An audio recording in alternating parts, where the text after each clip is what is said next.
Hi, I'm Julie. Welcome to Chickery's Travels. Today, I'd like to review our budget from 2017 and share with you how much it costs us to full-time for a year.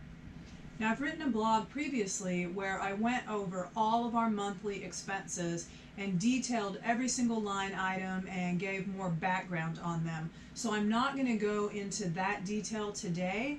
I will provide a link to that blog so that you can look at it if you'd like. I also provide information on budgeting and saving for full-time RV travel in our book, Full-Time RV Finance, and I'll provide a link to that as well. Now, when people talk about how much it costs to full-time RV, you have to understand that there are many variables that go into play.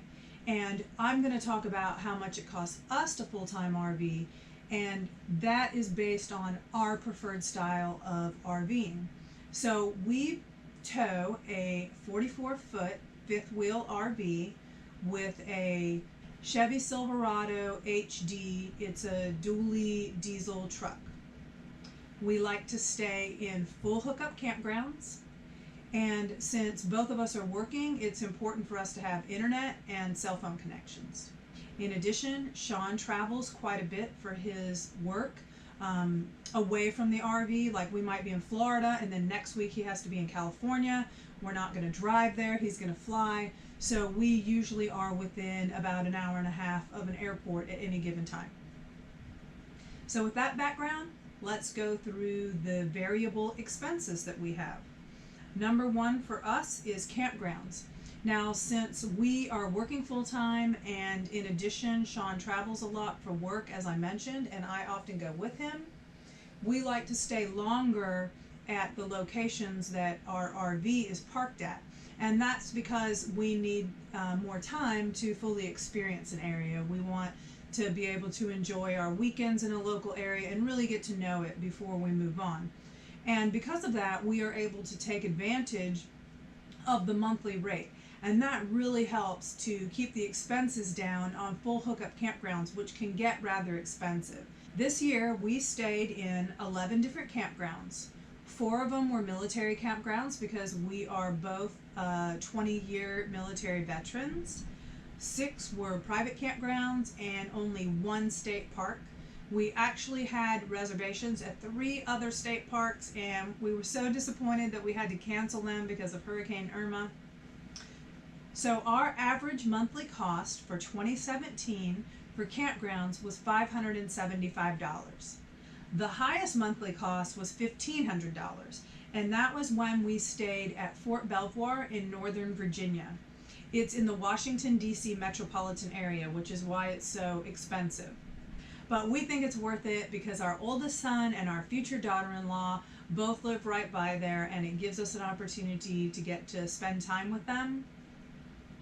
Our lowest monthly cost was $495. That was in July. We spent the month at MacDill Air Force Base in Tampa, Florida. So for our fuel costs, I'll talk about 2 specific things. One is the diesel fuel for our truck, and another is propane. So the diesel fuel, like I said, we have a Chevy 3500 HD. That's a diesel dually truck, very large. So it doesn't get great gas mileage, especially when we're pulling the 44-foot fifth wheel. That truck is our local driver in whatever area we're at, and like I said, we usually end up going to the airport at least once, but more often twice a month and back. So that back and forth also adds mileage. Next year, I think I'm going to try to track the different categories of mileage, like when we're pulling the RV, when we're going to the airport for business, or when we're doing local travel. Our average monthly cost for the diesel fuel was $365. Our highest monthly cost was $793, and this was because we were in Southeast Florida when Hurricane Irma reared her ugly head, and so we initially evacuated up to Valdosta, Georgia. Within a couple of days, they said they were evacuating there too, so we decided to go even farther and play it safe, and we went up to Millington, Tennessee, which is about 20 miles from Memphis. Then, in that same month, after Hurricane Irma, we turned around and decided to come back to Florida. And we came not all the way far down as we were before, but we came to Cocoa Beach. So we put a lot of miles on the truck, towing the fifth wheel. It was $793, and it just illustrates the importance of having an emergency fund. Our lowest monthly cost for diesel fuel was $233. That was the very next month. It was October, because we were so wore out from all our travel fleeing the hurricane that we not only did we not move the RV, but we really didn't leave a lot. We just kind of rode bikes around the local area and enjoyed things really close to home. Propane is a super low cost for us because we stay at full hookup campgrounds.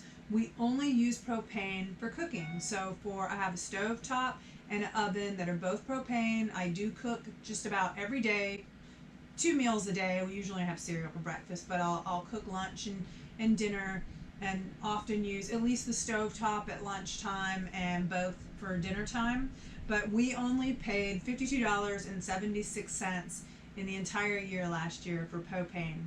We stay in warm climates and have a space heater, and we also have an electric fireplace.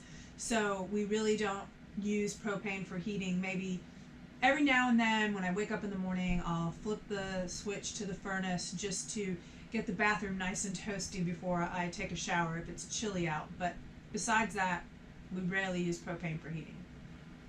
Our next variable expense is food. We break that down into 2 different line items in our budget, and that's groceries and dining out. And our average monthly cost for groceries is $385. Our highest monthly cost was $489. That also happened the month of the hurricane because we were driving. We had kind of a series of unfortunate events. We had an inverter problem, so we lost some things in the freezer. And then when we were driving back, I hadn't fully secured the freezer, and it came open while we were driving, and everything fell out, and I didn't notice it until most of it had melted. And just to be on the safe side, I tossed that as well. So wasted a lot of groceries in that month. Our lowest monthly cost for groceries was $285, and that was when we were in a area, it was in DC, and we were next to a great farmers markets, and farmers markets are a great way to save money on groceries, and we're vegetarians, so I was able to get just about everything there. It was amazing food for a very low cost. For dining out, our average monthly cost is $233. Our highest was $288, and our lowest was $187. So there's not as big of a range there. But the highest dining out month was in December because we spent 2 weeks in a hotel in Las Vegas and a week in a hotel in Rockville, Maryland. So we did a little more dining out then. Another variable expense is the entertainment. So for us, the average monthly cost was $210. The highest was $294. That was our first month in Cocoa Beach, Florida. And we both went on a bioluminescence kayaking tour. So that's at night, and it's kind of a specialty thing. It's really cool. I'll put a link to the post about it so that you can read about it if you don't know what it is. But it was $84. And then I also went on a deluxe adventure package at the zoo. They had like this aerial obstacle course, zip lining, and kayaking. But it was $57. So those 2 things plus just a little other small things added up really quickly to make it a pricey month. Our least expensive month was again when we were at Fort Belvoir in the DC area because there are so many free things to do there. The Smithsonian museums are free, the monuments are free, and then I love hiking with my son and daughter-in-law, and that's free. Our final variable expense is maintenance, and I didn't really average that out because we had months that were 0, and then we had months like last month that was about $1,500, I think. So I didn't really want to average it out because they're so polar opposite. So let me just explain a little bit what we paid in maintenance. Our total annual expense was $3,512, and that was for both the RV and the truck. And the big ticket items were, we got 6 new tires for our triple axle fifth wheel. We have a 44-foot toy hauler, and although the tread was still in really good condition after 2 years, we decided to upgrade to a higher quality radial tire, especially after seeing so many pictures of blowouts on Facebook. Made us a little nervous. That was several months ago. Last month we got new tires for the truck. Those were 3 years old. They had a little over 50,000 miles on them. We got 6 for the dually because the tread was starting to wear out, and we saw cracks in the sidewall on some of the tires, and we made the decision to just get 6 new tires.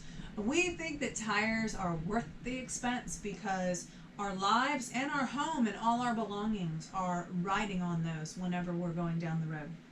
We also had a sensor problem with the brakes on the truck. It looked from behind where people were going, the brake lights were always on. Seems like it'd be really easy to fix. It probably was, but it cost us $523.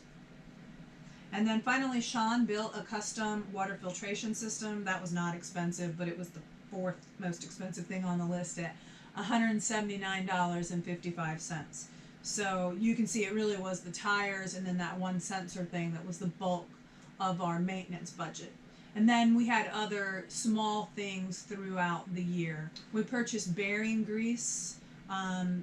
We did some waterproofing out on the deck that comes with our fifth wheel. So things like that.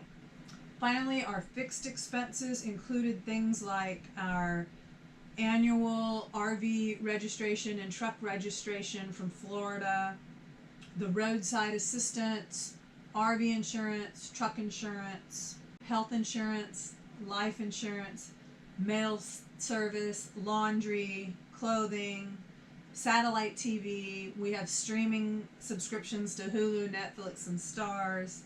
We have 2 internet hotspots because we're both working, and even though they're technically unlimited, they throttle them at a certain amount. So we each have our own hotspot that we use, and we also have 1 storage unit. So I will put a slide up that shows how much each of those expenses are. The ones that are annual, we just divide them by 12 and put that amount of money away each month so that when they come due, we have the full amount without any worries. But our total fixed monthly expenses were $1,517.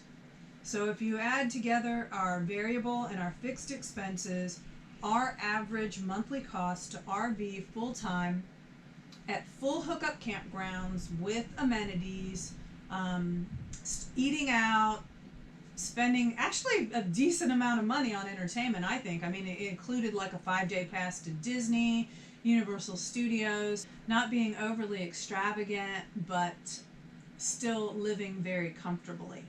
We're fortunate that we're both working, so we have more than one income, but we are able to live those expenses. That $3,576 a month comes just out of one income, so we put all the rest towards savings. And if you read our blog about budgeting for full-time RV travel, you'll see that our savings is also broken down into many subcategories, like saving for retirement, saving for land that we'd like to purchase one day, saving for plane tickets for our sons to come visit us, vacation fund, holiday fund, all those types of things. We put money into savings and budget a specific allowance for those.